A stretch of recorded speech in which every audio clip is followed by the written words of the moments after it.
રાજ્યમાં સ્થાનિક સ્વરાજ્યની ઘણી બધી સંસ્થાઓમાં ચૂંટણીઓની જાહેરાત થઈ ચૂકી છે અને આચારસંહિતા અમલી બની ગઈ છે, જેમાં હાલારના 2 જિલ્લાની કુલ 6 નગરપાલિકાઓનો પણ સમાવેશ થાય છે। આ ઉપરાંત જામનગર જિલ્લાની 2 તાલુકા પંચાયતોમાં કુલ 2 બેઠકો પર પણ પેટા ચૂંટણી થશે।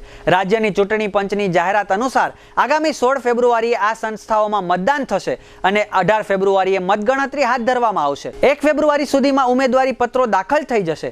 જામનગર જિલ્લાની 3 પાલિકાઓ ધ્રોલ, કાલાવડ અને જામજોધપુર તથા દેવભૂમિ દ્વારકા જિલ્લાની 3 પાલિકાઓ સલાયા, ભાણવડ અને દ્વારકા પાલિકાઓમાં ચૂંટણી યોજાશે। આ સાથે જ જામનગર જિલ્લાની 2 તાલુકા પંચાયતો જામનગર અને જોડિયામાં કુલ 2 બેઠકો પર પેટા ચૂંટણી યોજાશે, જેમાં 14 જામવંથલી અને 3 જોડિયાનો સમાવેશ થાય છે।